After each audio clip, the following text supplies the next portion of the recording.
So let's Let's pray. pray. Okay.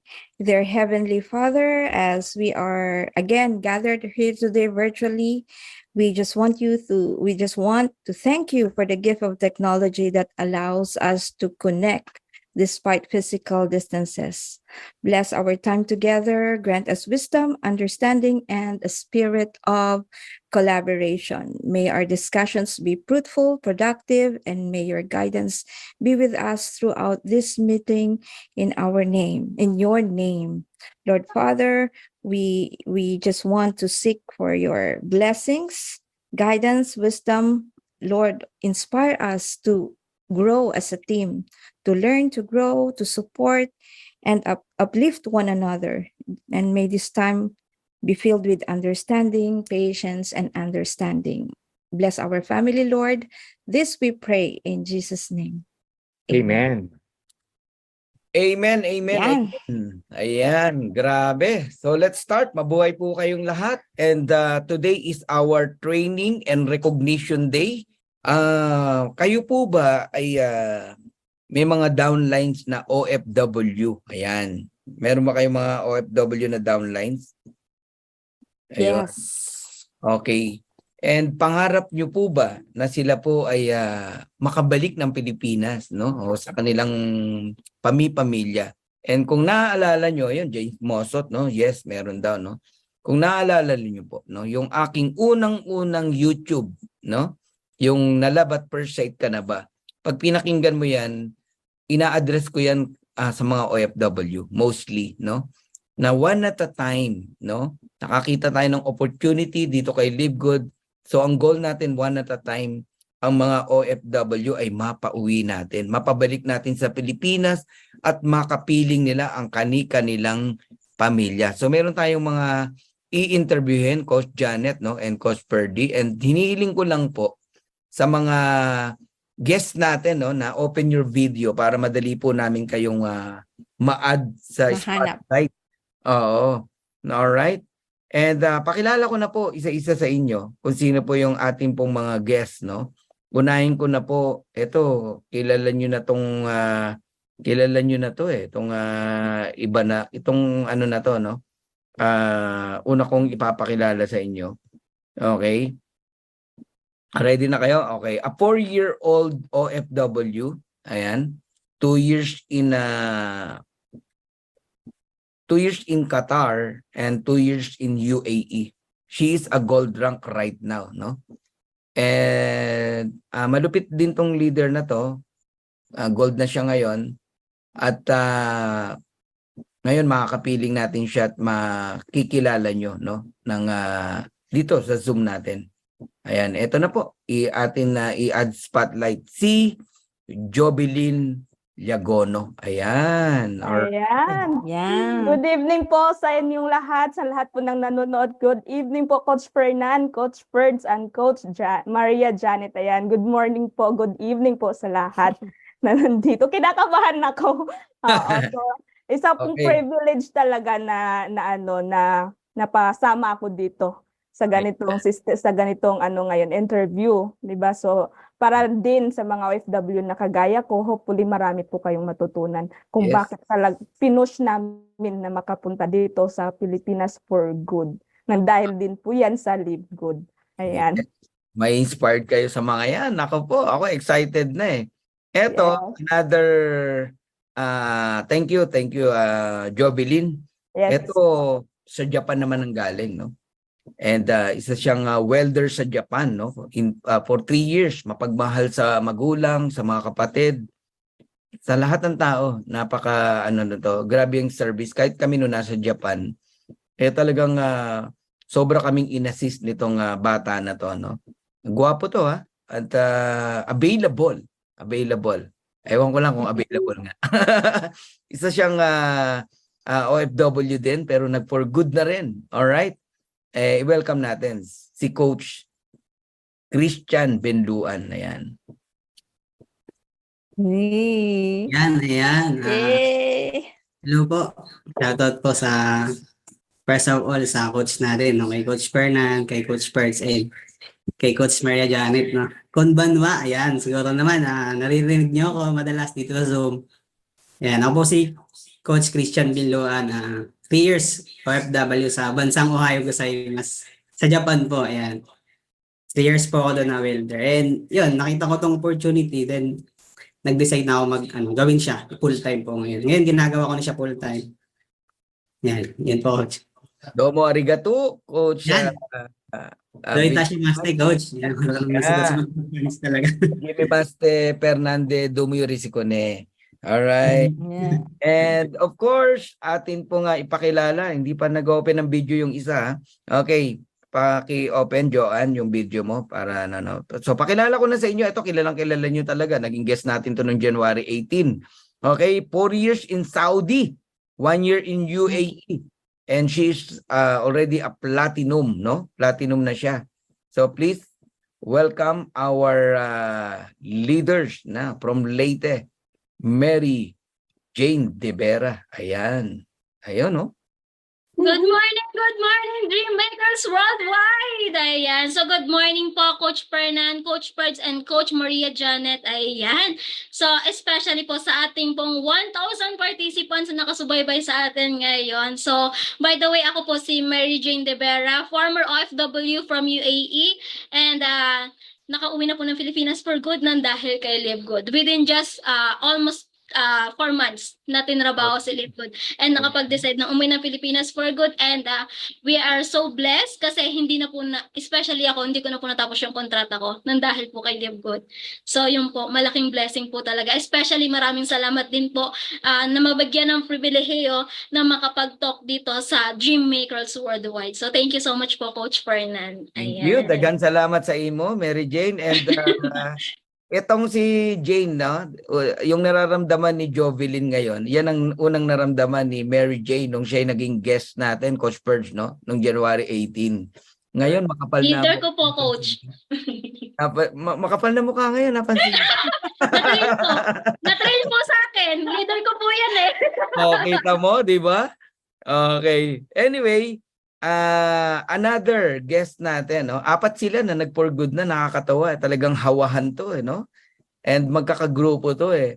So, isa po siyang OFW din from Saudi Arabia, and she is already a gold rank. Ayan, i-welcome natin, wag na nating patagalan. Joanne Marcine Diego. Ayan siya. Ayan.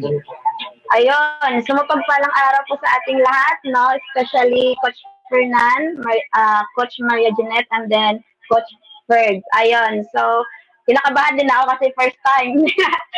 Ayun, pero sabi nga nila, no, di ba, kailangan natin kapalan yung mukha natin para syempre sa negosyong ginagawa natin. Ayun. Okay, Joanne, so by the wait lang. way, no? Joanne, wait lang ha. For sure, meron kang katabi na naka-open din ang Zoom, tapos naka-open yung kanyang volume. Paki-off yung volume. Okay na po. Katabi mo. Okay na po, mentor. Ay, Coach Baka dalawa Fernan. open. Nag-e-echo kasi. Patayin mo yung volume ng isa and then yung sayo lang ang i-open mo para marinig ka na Ayun. mas malinaw, Joanne. Okay. Okay na po, Coach. Yes, sige, go ahead, Joanne. Okay na. Ayun. So, anyways, no? So, good morning din po sa lahat ng nanonood ngayon worldwide, no? So, by the way, I'm Coach Joanne Marcini Diego, and isang OFW po ako from Saudi Arabia at ngayon uwi Pinas for good na din nang dahil kay Live Good. Ayun, so, and then syempre, meron din po akong hinawakang team, and then, syempre, mga OFWs, and then Pinas, worldwide din. And then, ayun, so, gold rank po ako, no? At, syempre, tinapos ko muna ang kontrata ko before ako umuwi. And then, syempre, blessed. And so, very grateful kasi nakasama po ako sa 1 million circle ng ating opportunity which is Live Good. Ayun. Ay, parang nasa toilet ka. Anyway, it's a privilege na makapagpa-picture kami sa inyo. Kayo pong mga guests namin, no? Kaming tatlo ni Maria Janet, Coach Bird ay excited. Pwede po bang magpa-picture sa inyo kung mamarapati niyo po? Ayun. Ayun, so magpa-picture tayo, Diamond, sa ating pong mga guests ngayon. Ayan. Alright. 1, 2, and 3. Okay, one more. Yon. Okay. Ngayon, eto na, exciting na to. Grabe, papasukin nyo yung mga tao nyo. Meron pong bakante na ilan, no? Papasukin nyo po dahil sisimulan na natin silang interviewin. Coach Janet, Coach Purge, no? Kung kayo po ay may mga gustong itanong sa kanila, no? Abay, itanong na natin. Ayan. Of course, ang unang gusto kong itanong sa kanila, and sunod si Coach Purge, Coach Janet, no? Ang unang gusto kong itanong sa kanila yung inyo pong experience, no? Experience sa pagiging OFW. Gaano ba kasarap o kahirap, no? Kasi pwedeng masarap, pwedeng mahirap yan Dalawa yan Masarap ba? Mahirap ba? Ang pagiging isang OFW. Ayan, simulan natin kay Jobelyn. Ayan, lahat kayo sasagot. Kahit hindi mahabang-mahaba, ang tanong ko lang naman gaano ba kasarap o kahirap ang pagiging OFW? Ayan. Sige, Jobelyn. Ayan, so thank you so much, Coach Fernan. So anyway, wait lang. Sige, Job. Malinaw naman yung volume mo kanina ba't biglang parang nawala? May napindot ka yata. Nawala, hindi kita marinig, Job. Kanina malinaw. Nung meron kang inayos, medyo nawala siya. Okay.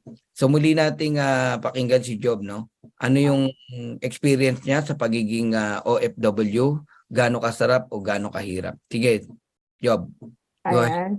Ayan. So, thank you so much, Coach Fernan, sa tanong. So, para sa akin dalawa yung masarap. Alam mo kung masarap kasi nakakatulong ka sa pamilya mo, naibibigay mo yung mga pangangailangan nila.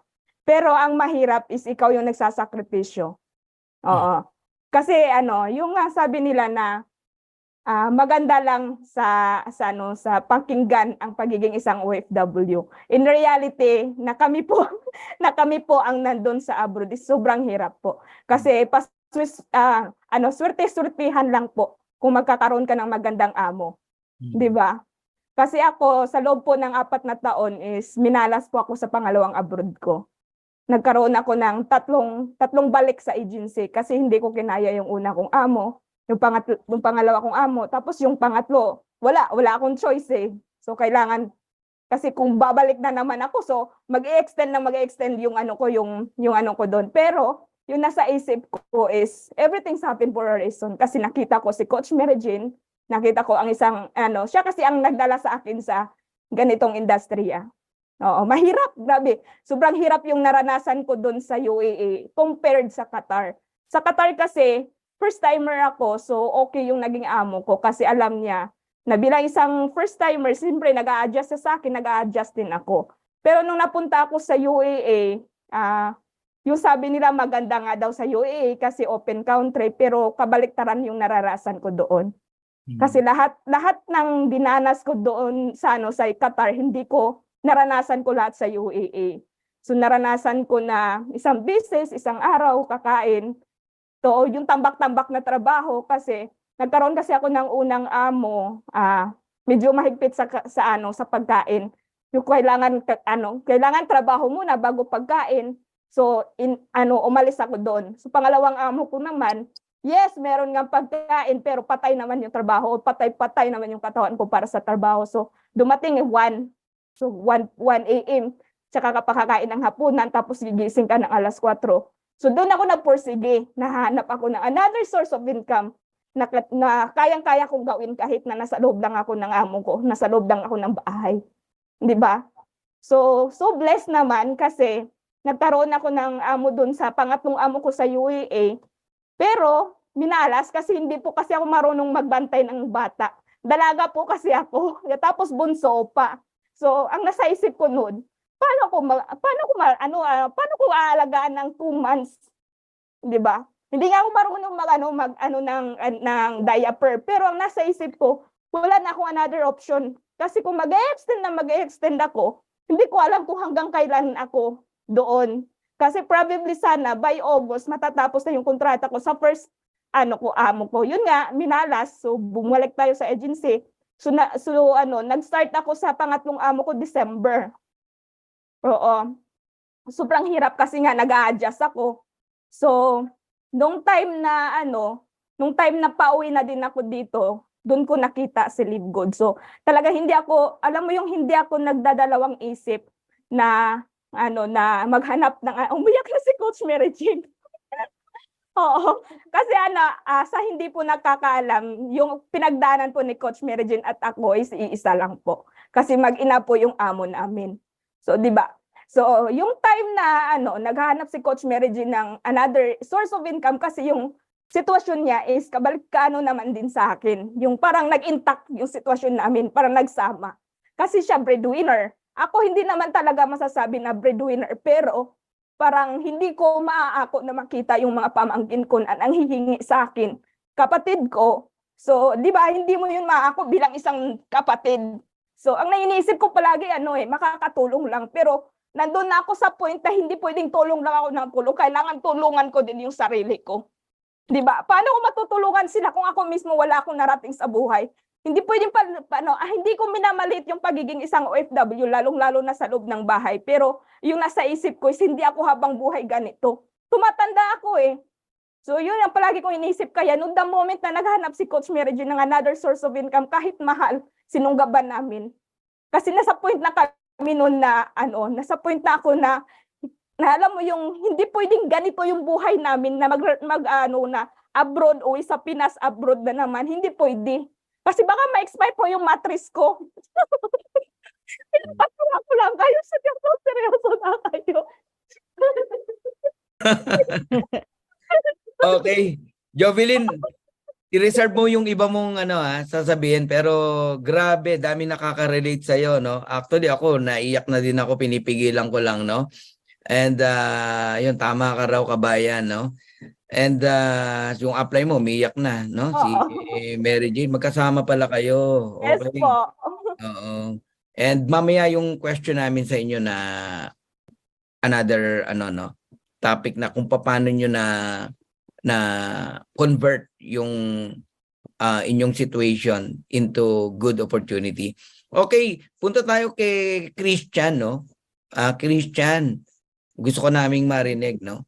Masarap ba ang pagiging OFW? Gaano kasarap, gaano kahirap? Ano ang masasabi mo bilang 3 years na welder OFW sa lugar ng Japan? Go ahead. Yes po, sa akin po, para sa akin both po, naranasan ko, okay po doon kasi yun nga, nakakapagbigay, nakakapag-provide, nakakatulong sa pamilya, tapos sa kapatid, sa kuya, ganun. Yan, yung naranasan ko doon. Tapos, yun, tulong-tulungan lang din kami po talaga magkakapatid, nagtutulong. Tapos yung hirap naman po, hirap po kasi doon kasi sa loob ng 3 years, ganun. Papasok po kami doon. Sa po kasi ako sa barko, shipbuilding po. And ako po yung nakatasa or nakasalang sa pumwesto sa mga masisikip na weldingin. Po doon, experience ko, sobrang sikip po. Masikip na pwesto, tapos trabaho mo. Summer pa po. Summer, tapos ikaw pepesto doon, masikip. Andun, tapos hirap ka huminga. Yun po yung mga na-experience ko. Kaya yun po yung hirap na-experience ko. Tapos, nasa iyo na lang po doon kasi yung safety, nasa iyo na lang kung mag-iingat ka. Kasi may mga time po doon, mag-welding po kami mataas na lugar. Nagkakabit naman po kami ng safety na. Ako po kasi meron po fear of heights. Ganun. Tapos sa mataas na lugar, mga fifth floor, ganun something. Mag-welding kami. Habang nag-welding po ako, siyempre, nanginginig po yung kamay ko sa takot. Ganun. Yung iba hindi takot, pero ako takot po kasi.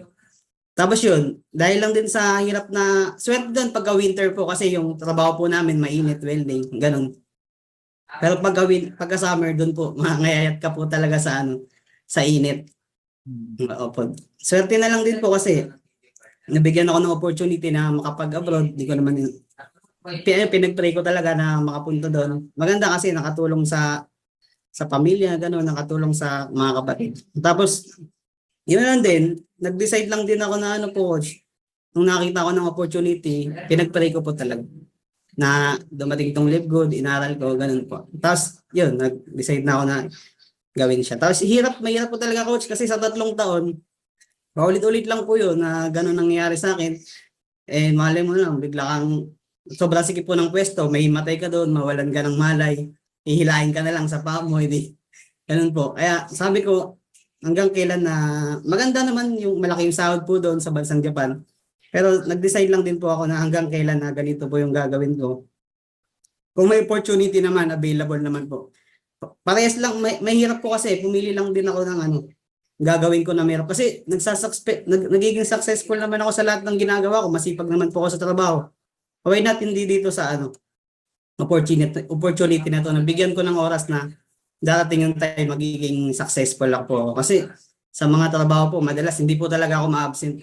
Wala po akong late, absent, ganyan.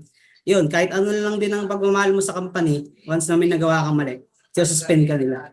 Ganun po yung na-experience ko before sa mga other company ko. Madalas po 3 years ako sa ano yung mga employment po ako, ganun. Wala po akong absent. And ngayon, why not? Para naman sa sarili ko, magtrabaho ako para sa sarili ko. Yun lang po yung coach. Thank you, thank you. Grabe, nakakasikip ng dibdib ah. Tutuloy pa ba natin to? Dalawa pa lang yung nagsasalita ah. And Super. Prisia, Joya, nakaka-relate ako sa situation. Naranasan ko rin yung nasa Qatar ko. Mahirap talaga magtrabaho. Gutom. Naiyak tuloy ako, sabi ni Josephine. Daming nagko-comment dito ha. Good evening, Coach Fernan. Para sa akin po, hindi ganun kadali ang buhay sa ibang bansa. Ex-abroad po ako from Riyadh, Saudi. 3 months lang po ako kasi hindi ko kinaya. At umuwi na lang ako. At ngayon, na-meet ko si Live Good. Parang nabuhayan ako uli at nagkaroon ng pag-asa sa buhay. Si Rosalinda Petal Corin, siya po yan. Ang dami ang daming comment dito. Okay, so nakakadalawa pa lang tayo, isang question pa lang to. Okay, punta tayo kay Coach Joanne. Coach Joanne, masarap ba, madali, anong experience mo sa abroad, sa pagiging OFW? Okay, ayun. So, katulad din kay Coach Jubilin. So, masarap tsaka mahirap. Kasi syempre, ako po, single mother po ako. Meron pa akong isang anak. So, yung reason why nag-abroad po ako, hindi ko naman talaga pinangarap. Kung yung iba, pinapangarap nila mag-abroad kasi sabi nga ng iba, masarap daw ang mag-abroad. Mayaman daw kasi. Pag nasa abroad ka, mayaman ka daw. Marami kang pera.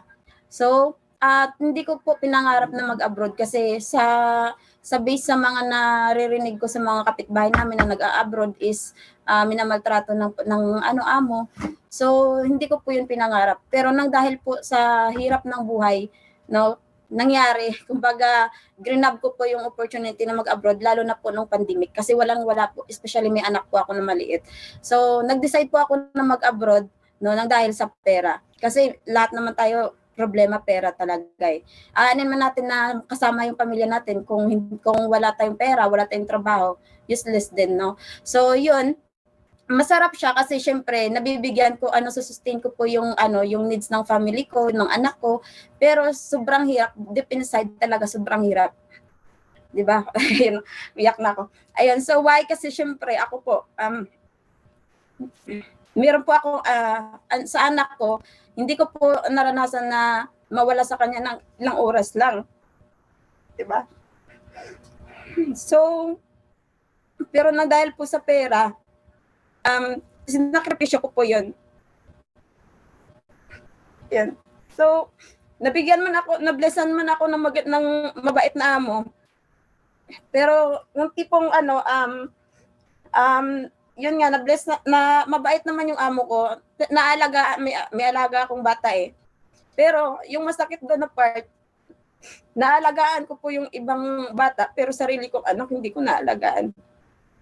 Especially pag, alam niyo yun na, nababalitaan ko lang na may nangyari, ganun, may emergency kasi ganito kasi yung may time kasi na kumbaga, yung anak ko nahulog. So, nabali talaga yung buto niya.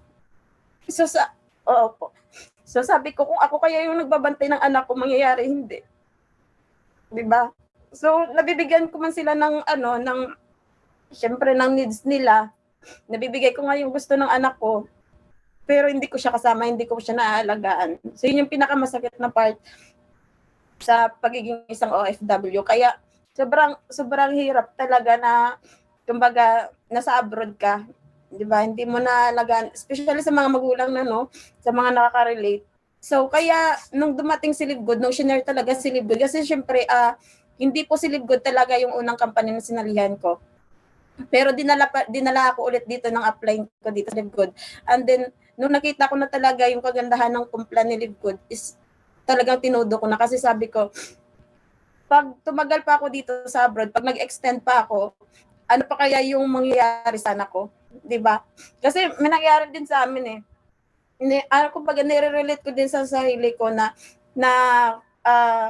tumatagal na sila sa abroad 20 years, pero pag uwi nila sa Pilipinas nang hindi na sila kilala ng anak nila, 'di ba? Yung iba may namamatay. Ganun kasi may kapitbahay kasi kami dati na nawalan ng isang anak. Isa lang yung anak niya pero nawala pa dahil sa abroad, nasa abroad siya, hindi niya nababantayan yung anak niya, 'di ba? So sabi ko, paano kung ayaw ko na mangyayari yun sa akin, 'di ba? Kaya talaga tinuduhan ko talaga si Live Good. Sabi, yung ano ko lang talaga noon, nung hinahawakan ko lang, as long as hindi ako napapatayan ng wifi ng amo ko, hindi ako titigil. 'Di ba? Opo. Ayun lang, Coach Fernan. Ay, grabe, no? Hirap nun, no? Mawalay ka sa baby mo, tapos mabalitaan mo na may nangyari. Ewan ko, parang kung ako, lilipad agad ako nun, uwi na ako. No? Kahit na anong mangyari. Ang hirap, grabe. Kaya lang, siyempre may kontrata. Hindi ka pwede basta-basta uuwi, no? Ang nag-iiyakan na po ang mga tao rito, no? Dito sa mga tagapakinig natin, no? Grabe po ang mga comment dito. Naiyak na ako tuloy, from Efren Alejandre. Nakakayak naman mga experience nila, coach. Papunta na naman ako ng work. Grabe ang iyak ko kasi nakaka-relate ako much. Ayan, si Dina Guanlao, Gracia Reyes, OFW po ako dito sa Saudi. Ramdam ko po ang hirap na dinadanas nila. Grabe, pero yung mga mahirap, malayo sa pamilya, ayan, masaya kasi mabigyan natin ng pangailangan ng ating mga anak. Pero tapusin ko lang ang kontra ko. Magpo-for good na rin ako, gagawin ko na full-time si Live Good. Naiiyak ako kasi may mga bagay na relate ako. Ayan, si Kent Bayer, tulo din ng luha niya. Ayan, si Papay Benito, umiiyak din, no? Si Dina, ang bigat daw ng dibdib niya, grabe, tulo luha. Ayan. Pakitulungan po si Go Wide Pass. Hindi raw niya tayo marinig, no? Newbie siya. Mukhang hindi niya naklik yung audio wifi. Go Wide Pass ang name niya sa Zoom. Yes po, coach, mahirap kung doon na tayo sa umpisa po, excited. Pero kung doon ka na, hindi mo na malaman ang yung nararamdaman. Homesick sa pag-alala sa sarili. Sabi ni Orlando Crisostomo. Grabe luha ko habang naguhugas, sabi ni Rosemary. Grabe naman yan. Alice, kasi Queen, nasubukan ko po mag-abroad. Ang hirap po, especially pag may anak na maliit. Sobrang sakit sa kalooban. Kaya saludo ako sa mga OFW, lalo sa mga nanay. Kaya ito na si Live Good, ang instrumento ng Panginoon para madami tayong matulungan. Kaya wag tayong magsawang ikwento si Live Good hanggang sa makarating sa mga taong karapat-dapat. Ay, relate po ako, coach, kasi maliit pa baby ko. Hindi ko iniwan, kaya relate po ako. Yan, si Pearl Diasnes. Yung kanina si Alice kasi Queen, no? Ayan. Okay. Sakit na sa dibdib, ang dami rito. Grabe, coach, naiyak talaga ako, primo. Ayan, masakit sa dibdib po, LB. Sobrang relate ako, coach, single mom, super challenging, coach. Sabi ni Geraldine. In Phoenix, bakit ganito topic? Guys, alam nyo, no? Hindi nyo lang alam, napakarami pong OFW na kailangang maabot nitong opportunity na to, no? Para maintindihan nyo na hindi to pera-pera lang, no? It's a matter of life, no? Life and death, sabihin na natin, no? Alam mo, sa isang simple sharing, awakening to sa lahat, no? Sa isang simple sharing, pwedeng may mabago ang buhay dahil sa pag-share mo ng opportunity. Huwag yung tignan ang Live Good lang sa $25. Huwag yung tignan ang Live Good sa spillover lang, no? Imaginein mo sa bawat taong ma-sharean mo, pwedeng makapagbago ng buhay. Okay, para hindi tumululuhan ni Coach Fernan, tawagin ko na yung isa pa na atin pong guest, no? Ito platinum na. And itanong natin siya, no? Anong experience niya sa pagiging OFW? Gaano kadali, gaano kahirap? Ayan, Coach Platinum, Mary Jane De Vera. Go ahead. So thank you so much po. Ayan. So masasabi ko lang based on my experience, hindi po madali. Hindi po madali ang pagiging isang OFW. So masarap lang pong pakinggan yung salitang OFW. Pero pag ikaw na po yung nasa sitwasyon ng pagiging OFW, mas gugustuhin mo pa na mag-deal ka na lang din ng asin sa Pilipinas. At least kasama mo pa yung pamilya mo. Diba? So, kaya kanina pa ako naiiyak habang nagsasalita si Coach Jobin kasi nagpa-flashback po talaga lahat kasi mag-ina po yung amo namin. And hindi po talaga kami sinuwerte. At the same time, talagang malaking pasalamat na rin. Minalas pero at the same time sinuwerte pa rin dahil may live good na. So to be honest po, yung naging amo ko po sa UAE is nagkaroon po kami ng kasuhan. And muntik na po ako mamatay doon. Yun, it's a matter of death na po talaga yon. Kasi po, nagbanta na po yung amo ko na once na hindi pa ako nakalabas ng bahay nila, nung time na i-release po yung paper ko, may mangyayaring masama na sa akin kasi sundalo po kasi yung anak niya. Alam po ni Coach Jobilin yun. So, kaya kanina habang nag-share siya sa inyo, nahiiyak ako kasi parang nag-flashback talaga lahat. Kasi nung time na yun, kaming dalawa talaga ni Coach Jobilin yung nagtutulungan and siya rin talaga yung tumulong din sa akin na makaalis na rin doon sa amo namin. Kaya, hindi ko na rin po tinapos yung kontrata ko and thank God po may live good na. So, sa abroad talaga, doon mo talaga mararanasan yung, imaginein mo yung pagkain ng aso dito. Pagkain po namin yun sa abroad. Yung mga buto-buto po, mga buto ng tupa, ng mga kami, tira-tira po na pagkain ng amo namin. Yun po yung kakainin namin. Hindi po kami kumakain ng mga bagong saing sa abroad. Kakain lang po kami pagtapos na pong kumain yung mga amo namin. Which is, yung po yung mga tira-tira lang. Mga nasa isang planggana po yun. Isang planggana yon na lahat sila doon nakapaikot, kakainin nila, magsalo-salo sila, mga nakakamay sila. Then after nun, pagtapos nilang kumain, kung ano lang po yung matitira nila doon sa planggana, yun lang po talaga yung kakainin namin. And take note, once a day lang po kami kumakain. Nabuhay po kami sa abroad. Puro Indomie lang. Ayan. So, shout out sa mga kapwa kong OFW na nabuhay sa abroad dahil sa Indomie. Especially ako. So, hindi nyo mahalata sa akin kasi mataba ako. Kasi ako, more on Indomie talaga ako. Siyempre, kalusugan yung kailangan ingatan pag nasa abroad ka eh. So, hindi mo kailangan pabayaan yung sarili mo. Katawan yung puhunan namin bilang isang OFW sa abroad. So, kailangan talaga namin ng pagkain. So, ako, madiskarte ako. So, ako talaga, tumatakas talaga ako para makabili ng Indomie. At least, malagyan man lang ng mainit yung sikmura ako bago ako magtrabaho sa buong maghapon, magdamag. And dun ko naranasan sa abroad, yung tipong pipikit pa lang ako, tinatawag na naman ako. Diba? 3 to 4 hours lang yung tulog. And syempre, lagi-lagi kang sinasabihan ng haywan, ng kelp, ng stupid. So yung haywan po, ibig sabihin po ng haywan is hayop. And yung kelp po, ibig sabihin po nun, aso. Diba po? Ang sakit po, ang bigat po na araw-araw ka nilang sinasabihan ng hayop ka. Diba? Ng aso ka. Ganun po yung tingin sa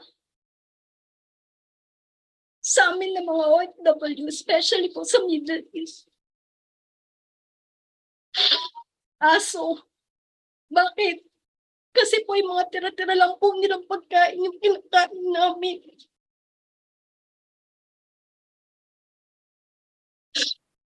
Ganun po kababa yung tingin ng mga amo namin sa amin bilang OFW. But at the same time, syempre laban para sa pamilya, para sa pangarap. Para sa sarili, di ba?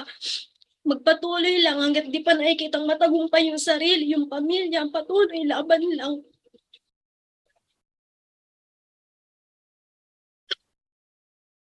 Kaya maswerte na po yung mga magkakaroon kayo ng mabuting amo, mabait na amo. Halimbawa kung mag-abroad kayo, swerte na po kayo.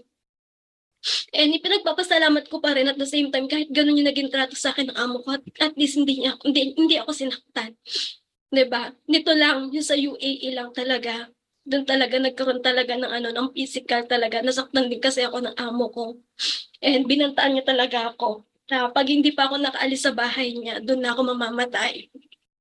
So doon na ako nagmadali na tumawag sa embahada. Ang masakit lang kasi sa agency namin, pagka OFW ka kasi, especially pag Middle East ka, once kasi na nakalabas ka na ng bansa, wala nang pakialam sa yung agency mo. Yun yung masakit.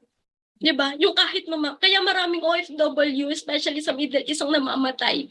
Kasi kahit kailangan namin ng tulong, pag tumawag kami sa agency, hindi kami tinutulungan. Kami pa yung masama.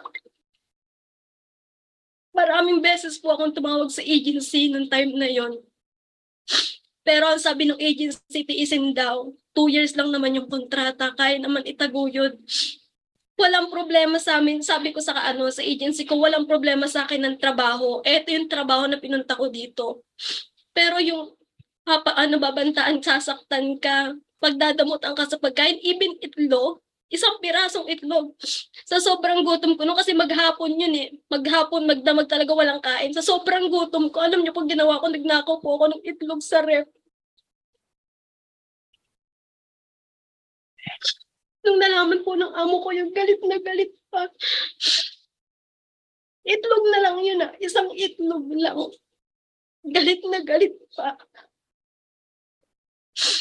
Diba? So, ganun po yung naging sitwasyon ko dun sa UAE. And buti na lang talaga sa previous company namin, nakilala namin sila Mentor Ryan Rosales. So, malaking pasalamat din. Dahil hanggang dito kay Libgood, dinala niya kami. May sponsor, LNGP yun, na nag-build talaga sa amin ni Coach Joby Lim para makauwi na ng Pilipinas for good. Malaking pasalamat po talaga namin na dumating na talaga si Libgood. Kasi hanggang ngayon niisip ko pa rin, paano kung nung time na yon na ganun yung nangyari sa amin ng amo ko, hindi pa ako Libgood. Wala pa ako sa Libgood, wala pa akong ipon, wala akong savings. Saan ako pupulutin?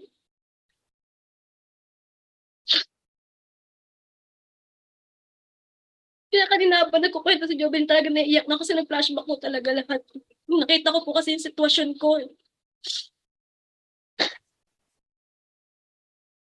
Kita ko po, nag-flashback ko kasi talaga lahat yung sitwasyon ko doon sa UAE.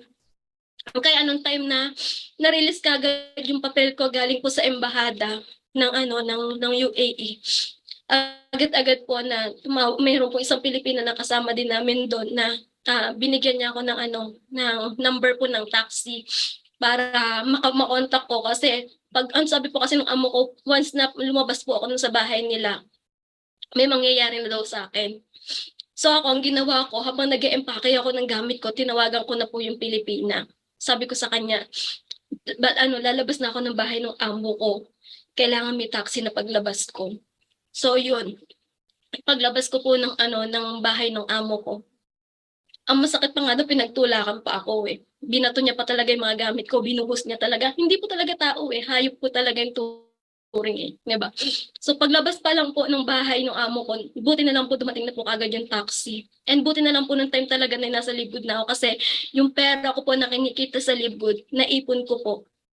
Yun na po yung pinambili ko ng ticket. Magkano po yung ticket ko? Pumatak po siya ng 30,000 in pesos. Yun. So buti na lang po talaga may Libgood. So kaya mapapayo ko po sa mga kapwa namin OFW, ito na po yung magandang opportunity natin. Huwag na po natin hintayin na maranasan nyo pa yung mga naranasan namin. So ayun po, thank you so much po Coach Fernand. Sorry ha, sorry talaga. Mga hayop yung mga employer na yan, no? Grabe. Ay, nako. Oh my God. Grabe. So, ang daming comment dito ha. Talagang nag-iiyakan yung mga tao natin. Pasensya na ho. Importante itong topic na to, no? Para makita nyo yung halaga ng buhay, no? Na pwedeng mawala, no? Yung panahon, yung oras na i-google nyo sa pagiging OFW. Okay sana kung maganda talaga yung nagaganap eh. Okay yun, no? Pero kung hindi, naku. So, ang daming pwedeng pagkakitaan sa Pilipinas kahit hindi live good. Ang dami. Mabubuhay ka kung talagang marunong ka lang, no? Nakakasama lang ng loob kasi talaga, no? Naghanap ng OFW, ng employee, pero anong gagawin sa mga kababayan natin, di ba? Yung agency naman, patapos makuha yung kanilang pera sa mga employer, Yes. wala na, yun lang ang goal nila, no? Tapos yung mga Pera, pinagdala pera. nilang wala na silang malasakit. From freedom, sobrang nakakaiyak naman, sakit sa dibdib. Si Team 1 sabi niya, no? Taga Saudi rin to, sasabihan ka pa raw ng wasaka. It means marumi. Kami nga tagalinis tagaluto, tapos sasabihan ka ng wasaka. Luluraan ka pa sa harapan mo. Bastos, no? Grabe, mga demonyo. Whew! Si Rakilin, Diyos mio, tumutululuha ko. Emery, grabe, nakakayak talaga. Sumakit ang dibdib ko. Tumutululuha ako, Coach Fernan. Cecilia Casanova, kaya nga payo sa mga gustong mag-abroad. Isipin nyo maigi, lakasan nyo loob nyo. Alamin ang mga karapatan. Yun. Ambi, from Cecilia yon, Casanova. Ambi, oh my Lord, praise God, na survive nyo ang mga ganong sitwasyon. God bless everyone. Nobilin ako sa thanks God, God is good, at nakita natin si Live Good, praise God. Sakit sa dibdib, sabi ni Lucy, buti na lang mabait ang amo ko. Si Mariquil, iyak ng iyak, kabuwal, yan, sobrang nakakayak, sabi ni Gemma. Sa lahat ng OFW, hatawin na si Live Good, hayaan na ngayon na sila na magtrabaho sa sarili nila. Ayun, from Rosemary, yan ang naranasan ko ngayon, mga tira-tira. Minsan pa ako, kinukuha ko na sa basura ang ibang itinatapon nila, lalo na noong nasa Russia. Sinasabihan pa ako na slave lang ako, kaya iniwan ko din kasi pinagpapala na ako ng snow. Yun ang di ko kinaya. Sipin mo, ang lamig nun. Ay, nako, si Rosemary yan. Grabe, nakakayak sobra, from Madeline. From Pearl, Diasnes, awa ng Diyos, mabait naman yung amo ko dati, at Royal Blood, ang mga boss ko, mabait sila. Di ko naman po talaga na-experience ang ganyan. That's true, hirap ang buhay. OFW, mapalad lang kami, nasa ospital, at pag kami nalas po ay pwedeng ma-rape ang mga kasambahay. Sobrang hirap ng buhay, OFW, kahit sa Panginoon. I believe may experience na ganyan, no? Hirap na lang ikwento, no? So, let's change the question, the topic, no? And at least nakita nyo po, no, na hindi po madali ang maging OFW, hindi po lahat masarap ang buhay, di ba? Pero dito naman tayo sa positive, pero gusto ko magtanong na si Coach Per tsaka si Coach Janet. Go ahead, Coach Perdy. Sige. Yan. Medyo baguhin natin yung mood naman. Anyway, no, thank you for sharing and relate. Maraming nakaka-relate, and talagang God is good, no? Dinala tayo ni Lord dito sa Live Good. Anyway, yung tanong ko, iba naman to, no? I believe, no, bago kayo mag-abroad, when you decide to go abroad, di ba? Kahit papano, meron kayong inilabas na pera, no? Ewan ko kung may nagsanla pa yung iba, may binentang ganito, di ba? Kasi maraming tao, 3,000 lang nga si Live Good, 600 pesos na nga lang ang subscription, pinoproblema pa, no? Pero ito, no, mag-a-abroad ka, malalayo ka sa pamilya, tapos ganito lang yung mangyayari sa'yo. How much did you spend bago ka mag-abroad para makaalis, no, ng bansa at magtrabaho sa inaasam-asam mong trabaho na I don't know how much yung sweldo, na kung papalaring ka, bahala na, kung maganda, bahala na, di ba? Pero gumastos ka pa rin di ba, bago ka umalis. Magkano yun? 3,000 lang ba? Di ba? Sa Live Good kasi, we're just offering 3,000 or 8,000 plus for 1 year na, di ba? Na pinoproblema pa ng karamihan. Ito, para makapagtrabaho, magkaroon ng sweldo, ng ganitong magkano mang nasweldo na yan, ang layo sa pamilya, ang hirap ng trabaho, pero ang nilabas mo, magkano? Yun. Yan ang tanong ko sa iyo. Sino gustong sumagot? Mabilis lang yan. Kasi marami pa kaming tanong sa inyo. Meron ba naglabas ng pera?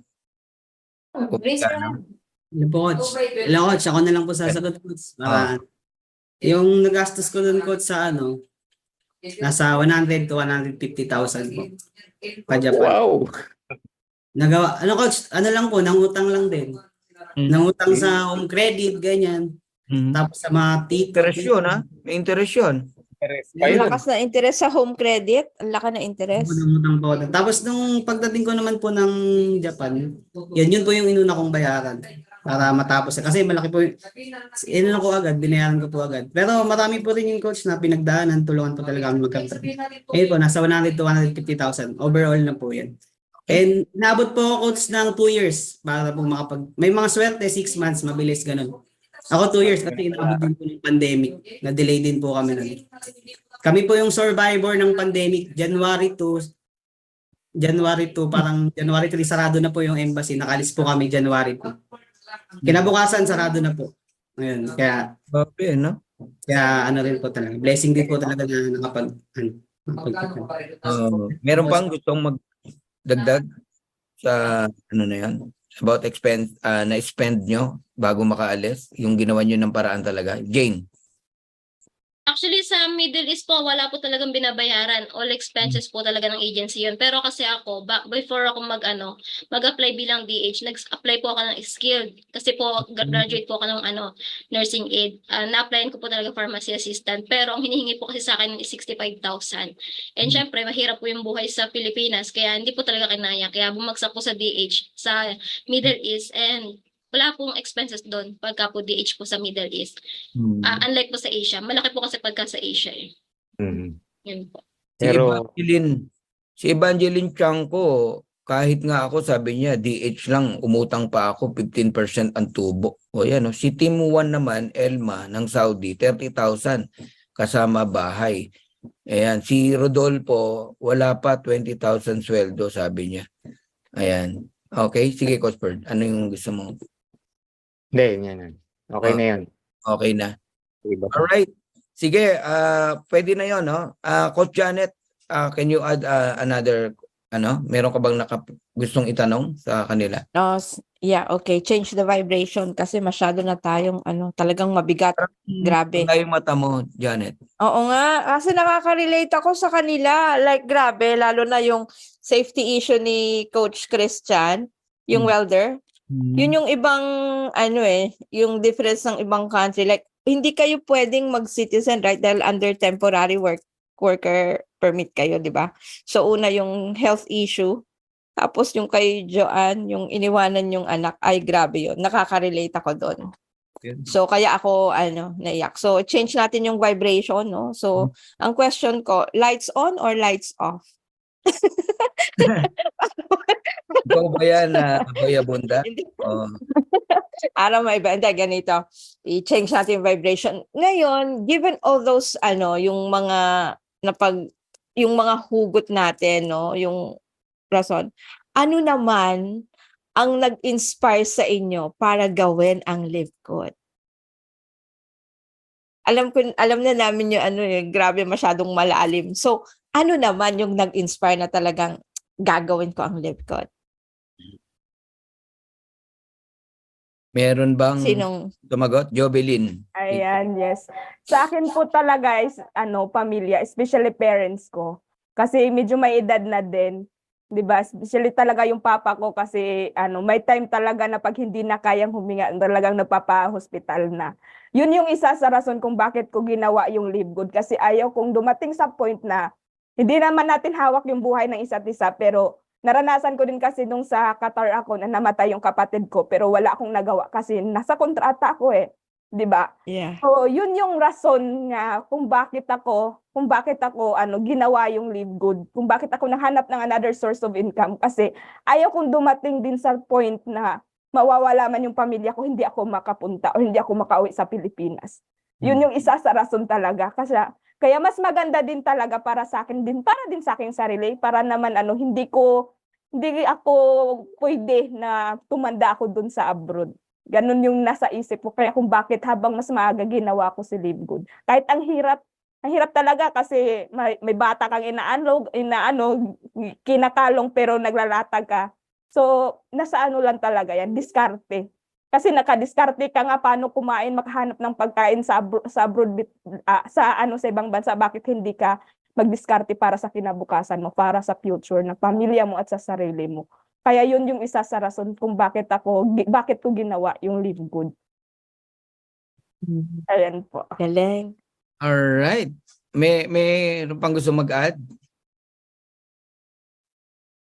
Okay, eto gusto kong iano natin, no? Sagutin niyo to, ha.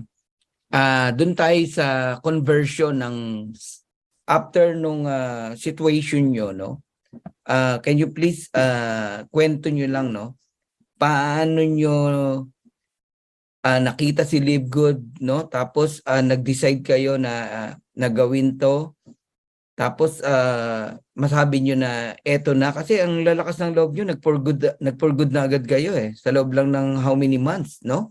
Ikwento nyo na rin how many months, paano ka nag-for good sa kabila ng kailangan mong kumita sa abroad para sa pamilya mo. Pero anong nagpa-decide sa iyo? Bakit ka nag-for good na agad para gawin tong tong Live Good, no? Kasi palakasan ng loob yan di ba? Sige, sino nang gusto sumagot dun sa tanong na yon? Anong nagpa-decide sa'yo na mag-for good na? Kailangan mo nga magtrabaho, kaya ka nga nag-abroad. Kailangan mo kumita. Raise your hand, sino? Unahin natin si Joanne. Ayan. Sige, Joanne. So, okay. So, ayun po. So, kwento ko lang, no, before Live Good talaga is, meron po akong opportunity na sinalihan din. Okay, nakilala ko po yun nang dahil din po sa kaibigan ko. So, shinare niya sa akin. And then, syempre, dahil bago lang po ako sa ganito, bago ko lang po narinig na may mga online business. So, sabi ko, why not na hindi ko subukan? Diba? Kasi sabi ko nga, ayaw ko tumagal dito Ayaw ko tumagal sa abroad. So, sabi ko, why not hindi ko subukan? So, kahit sa malaki yung puhunan nun, and then, syempre, ilang accounts, mga 7 accounts, and then, syempre, kinuhanan ko din yung ate ko nun dahil sobrang baliw, di ba? Kasi, syempre, first time First time na ganito, ay, yayaman ako, di ba? Tapos, online lang. So, why not na hindi ko subukan? Tapos, part-time ko lang siya gagawin. So, ayun. So, kahit sa malaking puhunan nun, I think 24,000 sa 7 accounts. Kinuhanan ko pa ate ko, 7 accounts din. So, doon kasi syempre unang company So ang ano ko talaga noon, ang mindset, ang vision ko talaga is doon ako yayaman 'di ba? Hindi kasi naniniwala talaga ako na wala sa pagiging isang empleyado yung pagyaman. Nasa negosyo. So yun, and then syempre na-down ako doon kasi yung expectation ko doon versus reality, 'di ba? Sobrang kaiba talaga. And then yun, na-down ako doon kasi syempre nagka-problema. Pero sabi ko pa noon last na ano ko talaga sa coach ko, hindi na ako mag-online business. 'Di ba? Kasi doon ako na-disappoint ako Kasi syempre grabe yung power, 'di ba? Grabe yung power pero ganito lang pala yung mangyayari, no? Grabe yung effort ko doon pero sa 1 year and 3 months, 'di ba? Yung kinita ko dito kay Live Good hindi nagkalahati doon sa kinita ko. And then syempre ang masakit pa doon hindi ko pa nakuha lahat. Kasi hinold. 'Di ba? Ayun, nagka-problema ang upline, lahat kami na downlines nadamay. So ang masakit pa doon kasi yung mga tao ko OFW na yung sinabihan ko na tutulungan ko, kasabay ko sa pag-asenso, wala. Na-disappoint din. So yun yung pinakamasakit kasi syempre gusto ko na hindi lang ako yung mabago yung buhay, pati yung mga nagtiwala sa akin. So lahat sila na-disappoint din. So ganon lang kumbaga nadamay ko sila. Diba? Ganon. So, grabe talaga disappointment. Pero nung shinare sa akin ulit ni coach ng upline ko, yung nag-guide sa akin doon sa past company, shinare sa akin si Live Good. So, sabi niya lang sa akin, meron akong ipapasa sa'yo. Nahiya pa siya kasi syempre na-disappoint na ako sa unang company. Nahiya pa siya i-share. Parang medyo naalanganan. Tapos, sabi niya, may sisend ako sa'yo na link. So, panoorin mo lang. Yun. So, unang tingin ko, syempre, sa YouTube yun ni Coach Fernan. Ayun. So, sa sinasabi niya na love at first sight ka na ba? 'Di ba? Gano'n, yun yung unang napanood ko. Then syempre, nung una ko talaga siya napanood, sabi ko, grabe talaga, napapaluha pa ako habang pinapanood ko yon. 'Di ba, sa sobrang na-inspire ako. So ang ginagawa ko nun, sa sobrang baliw ko sa pinanood ko noon na kay Coach Fernan na video, bawat share screen niya, ini-screenshot ko yon. Gano'n ako kabaliw. So, sabi ko na, and then syempre yung maganda doon is 3,000 pesos lang yung ilalabas na puhunan. Naglabas nga ako ng malaking puhunan sa past company ko. Why not kay Live Good, 'di ba? 3,000 kinakain lang yan namin ng isang araw sa Middle East. 'Di ba? Nagagastos yan sa mga walang kwentang bagay. No, sa mga wants lang na nagagastos yung hindi lang 3,000. 'Di ba? So why not, sabi ko, hindi ko subukan. Tapos yung ang ganda ng Kumplan is, ang nagandahan ko doon, yun nga, yung sa puhunan, and then syempre sa Kumplan na lahat talaga kikita. Lahat may potential na kumita. So sabi ko talaga sa sarili ko, paano pa kayo pag trinabaho ko? 'Di ba? Pag trinabaho ko si Live Good, ano kaya yung mangyayari sa akin dito? Lalo na nagmamadali talaga ako, sabi ko, tapos ang kontrata ko, kailangan makauwi for good na ako. Dahil sa reason nga na sa anak ko. 'Di ba? Yun yung reason ko. So why talaga na kahit andyan yung amo ko, kahit binawalan ako na pag andyan kami, hindi ka pwede mag-cellphone, yun yung sabi ng amo ko. Pero ginagawa ko, bahala na, 'di ba? As long as hindi ako napapatayan ng wifi ng amo ko, na minsan nga napagkakamalan na akong buang eh. Kasi nagsasalita sa CR, kasi naglalatag sa CR harap ng salamin, 'di ba? Kung anong itsura, kung paano 'di ba? Kasi sa sobrang ganda ng Live Good. Ganun po ako kabaliw dati. Kaya na-hit ko po yung gold rank in just 2 months. Diba? Wow. Ganun po. And then syempre, umincome ako in just sa first month ko, 33,000 plus ata yon. And then sabi ko, pag trinabaho ko pa to, na tinuduhan ko pa to ng tinuduhan, so ito na yung mag-uuwi for good sa akin. Diba? Kasama ko pang anak ko, kasama ko pamilya ko, nabibigay ko yung gusto at kailangan nila. Diba? Hindi lang kailangan, gusto. And then syempre sa sarili ko, wala na akong among tatrabaho, wala nang among magbabantay sa akin, wala nang among magdidikta sa akin, 'di ba? Hawak ko yung oras ko. So sabi ko, why not dito duhan ko kay Live Good? 'Di ba? Ito na 'yun eh. Ito na talaga, sabi ko, ito na. Kasi syempre, $1 kaya mo makuha eh, 'di ba? Nabibinta, nandoon na agad sa GCash, 'di ba? So andin syempre na kumbaga bumalik yung talagang ko na makatulong talaga sa mga katulad kong OFW, kasi halos lahat ng OFW na nakakausap ko talaga is mas grabe yung nila pinagdadaanan sa amo. So talagang na-open ko sa kanila, din syempre nagtitiwala sila sa akin kasi lalo na pareho kaming OFW. So pinaparamdam ko lang din sa kanila kung ano yung kinagandahan ni Live Good at bakit kung paano naging totoo si Live Good. 'Di ba? Kasi syempre sinashare ko lang sa kanila yung income ko, totoo na 'yun. 'Di ba? Trabahuin na lang talaga. Alright. Okay, ganun po, Coach Fernan. Thank you, Joanna. 2 months gold, no? Grabe. And nung na-hit mo yung gold at kumita ka ng 33,000, nag-decide ka na pwede ka na mag for good. Dahil Yes alam mo po. na pagka mas na ibigay mo yung best mo, lalo na, 'di ba? Higit pa doon ang pwede mong kitain. Congratulations, Joanne, no? And may learning dito sa mga hirap na hirap mag-invite, meron ako nakitang tip, no? Before you give the video, no, na any video na gusto niyo ibigay, video man ni Coach Fernan o kung kanino man, makipagkwentuhan ka muna. I-share mo muna yung opportunity. I-share mo muna yung situation, no, na nangyayari sa iyo ngayon, na bine-bless ka or kung ano man. Basta anything na meron kayong kwentuhan. Then pagka na siya, ready na siya, send the video. Hindi yung basta ka nalang magsisend. Nagigets mo? Kaya minsan nagiging suntok sa buwan, basta ka lang nagsisend. Pero sa nakita ko dito, kay Joanne, no, nag-approach muna sa kanya yung apply niya, yung nag-invite sa kanya, and then tsaka sinend sa kanya yung video. Nung na-send yung video sa kanya, napanood niya, nakarelate siya, kuha. 100% sign up, di ba? Kaya nag-member si Joanne. Nakita ko lang yun, yung point na yun. Kaya may nakukuha talaga sa mga video, no, sa mga YouTube natin, no.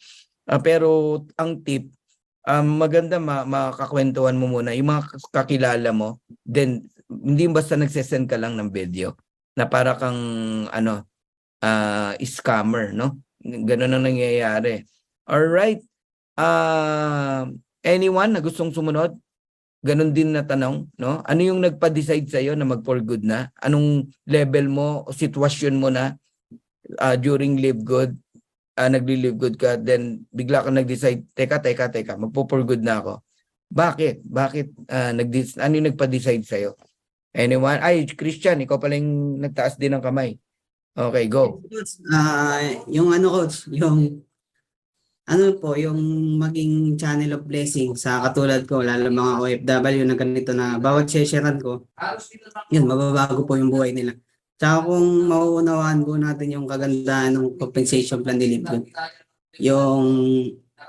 yung matching bonus po, yung 5 generation dip. Sobrang laki po kasi talaga yung kitaan po sa ganun.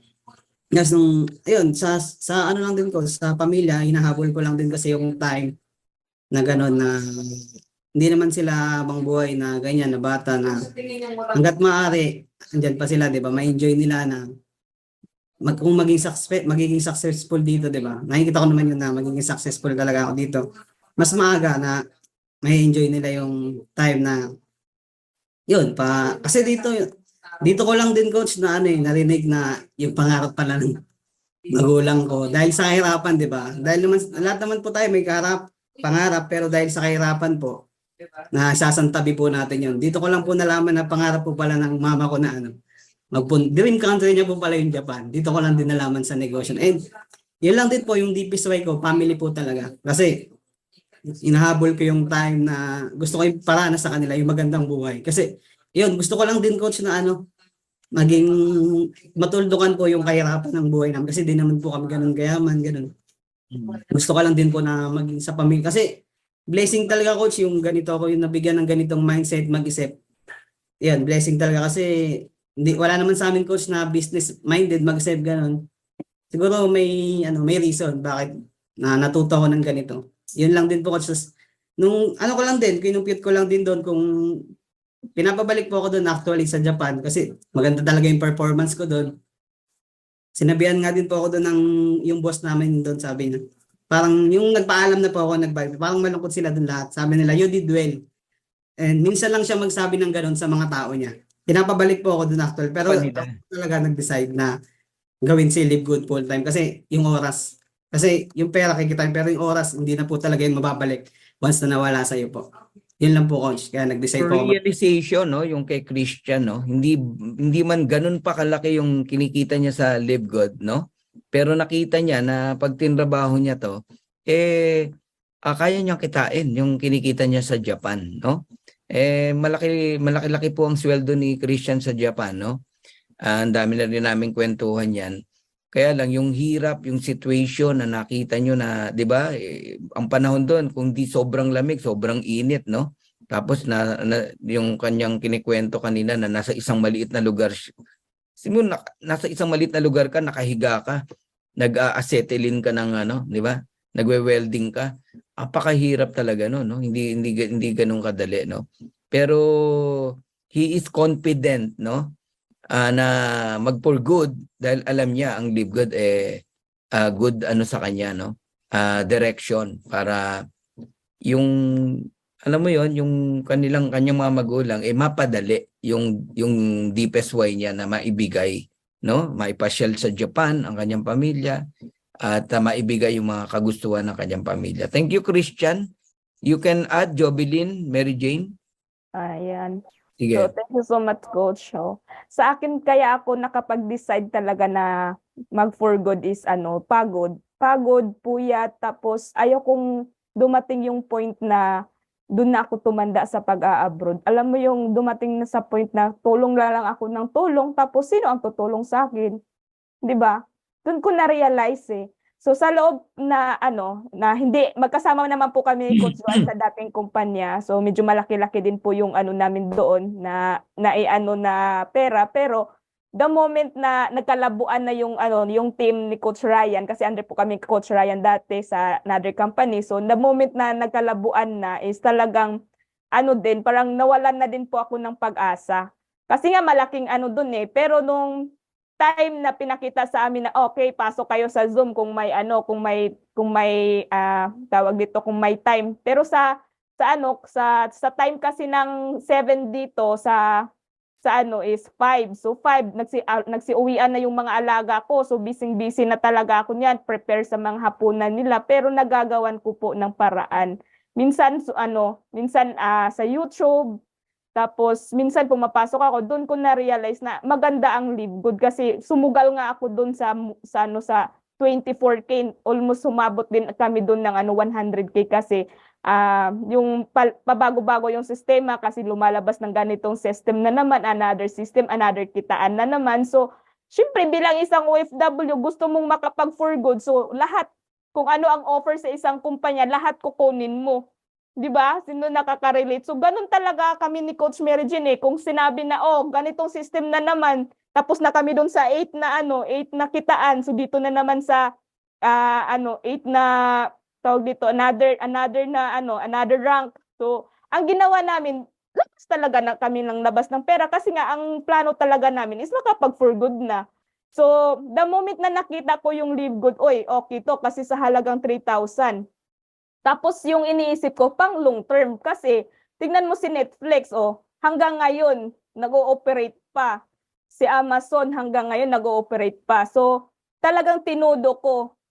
May time talaga na na hindi ko na nakukuha yung alaga ko, pinapagalitan ako ng amo ko kasi nakakalimutan ko yung alaga ko kasi sa kalalatag, sa kakasent ng so yung mga CR hindi ko na halos alam mo yung relate yung mga OFW dito sa ko talaga na hatawin yung Live Good, yung CR ng amo ko, yung kahit na saang CR tinitignan ko na lang yan. Pinupunasan ko na, hindi ko na binubuhusan ng tubig, matik na yan. Kasi ang iniisip ko, kailangan sa loob ng isang CR makalatag ako ng 3 tao o makasend ako ng Zoom or makasend ako ng link ng dapat 5 tao dito na CR sa susunod na naman.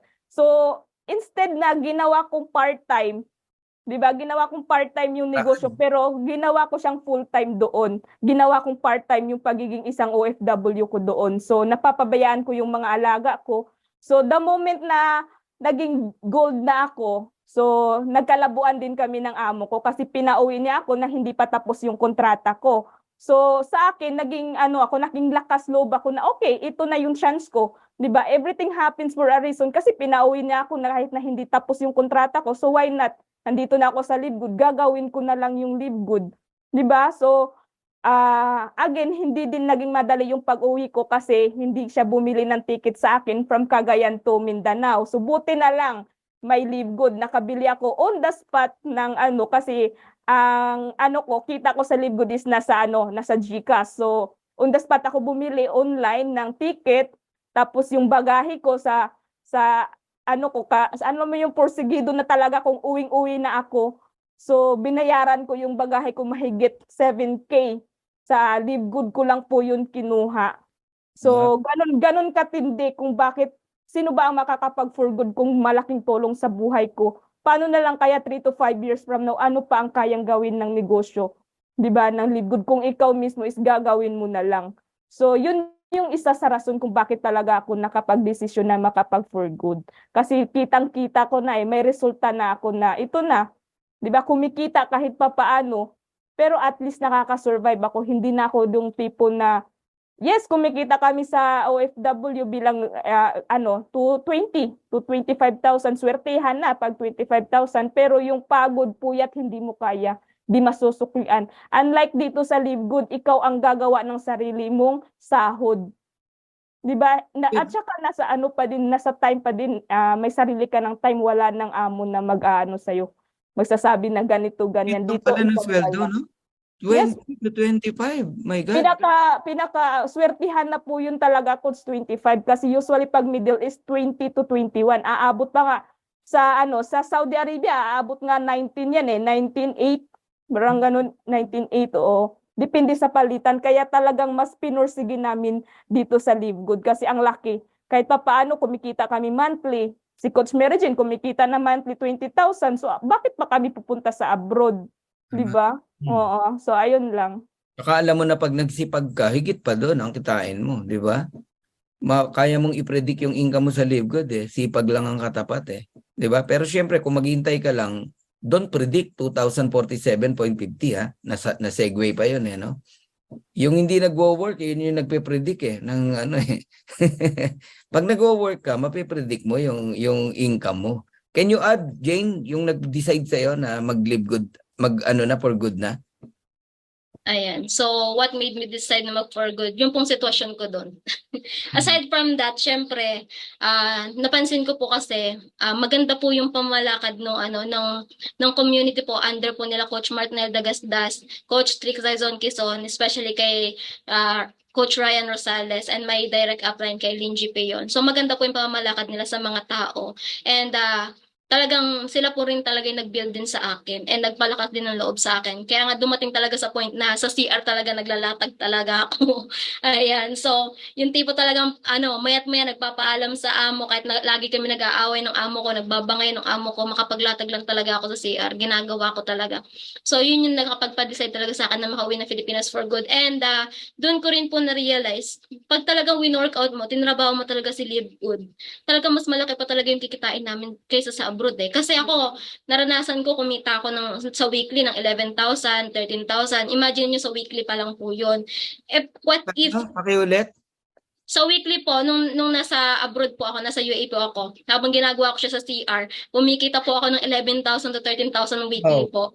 Diba? So, sabi kong ganun. So, ganun po pala kalaki yung kikitain ko kay Live Good. Bakit pa ako magtitiis, magtsatsaga dito sa abroad na merong amo na araw-araw nagsasabi sa akin na hayop ako, diba? So, uuwi na lang ako sa Pilipinas, pwede ko naman siyang i-workout, doon ko na lang siya i-full-time. Mas malaki pa sa sinasahod ko bilang katulong yung kinikita ko sa Live Good. So, yun na po yung nakapagpa-decide talaga sa akin na uwi na ako ng Pilipinas, ipo-full-time ko to. Sabi ko po kay Coach Ryan sa upline ko, kay upline GPU na sama ko din sa inyo, coach, sa Tacloban. Hindi ako mag-full time sa amin. Kasi alam ko naman pagka, ang unang-una kasi magne-negative talaga sa atin is yung family natin eh. Diba? So, hindi ko talaga pinursu na mag-full time ako sa bahay namin. So, ang tumatak kasi sa isip ko doon sa mga previous company sa previous company namin, sa mga training na atinan ko, sabi doon kasi, pag sumama ka sa apat na mayayaman, magiging pang-5 ka. Pag sumama ka sa apat na magagaling, magiging pang-5 ka. Kaya sabi kong ganun kila Coach Ryan. Coach, sabi kong ganun, pag umuwi ako ng Pilipinas, mag-full time ako din sa Tacloban. Sasama ako sa inyo sa Tacloban. Kaya after po ng event ng September sa Manila, sumama na po talaga ako sa kanila pabalik dito sa Tacloban. Pero taga saan ka talaga? Pangasinan po. Grabe, no? From Pangasinan, Malasiki, Pangasinan. Mag-stay sa Leyte, no? Pangasinan Manaya. Ay, naampo.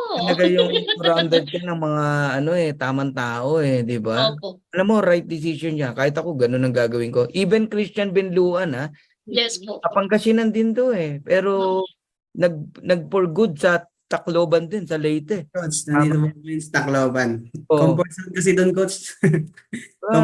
Di ba? Ngayon, hawahan sila ngayon ng positivity, di ba? Tulungan pati sila. And baka dyan na kayo ikasal Binluan Jobilin joke lang. Ba't ba napunta doon? Hindi na ma-expire yung mattress, Coach. Hindi na ma-expire yung mattress ni Jobilin. Correct. Oo. Ang dami pang comment dito pero malapit na tayong mag-closing, no?